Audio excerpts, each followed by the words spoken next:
तहरीके इंसाफ के प्रबंध हेठ मुल्की दिफा के हक अंदर पाक फौज नाल इजहारे यकजहती लई भरवीं रैली कड्ढी गई। मस्जिद शुहदा तो चेयरिंग क्रॉस तक जाण वाली इस रैली विच शामिल होने वालियां दा कहना सी कि दिफाए वतन लई पूरी कौम एक मुठ है। साडियां सरहदां वल मैली अख नाल वेखण वाले नूं वड्डी कीमत चुकाउणी पैगी।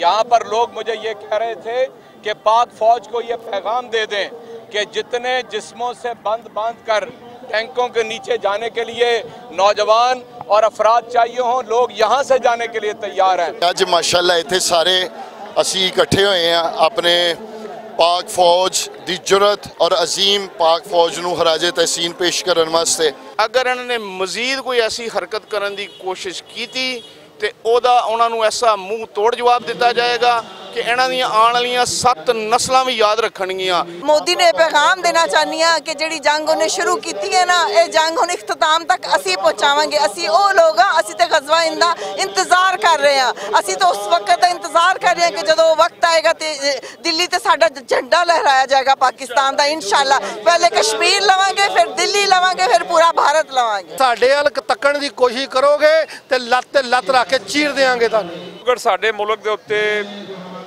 दोबारा कोई चढ़ाई की कोशिश की तो तेन असीं वो सबक सिखावांगे कि तू सारी जिंदगी याद रखेगा। तुसी ये ना समझो कि तुसी साडे ते हमला करोगे तो असीं आराम नाल बैठ जावांगे।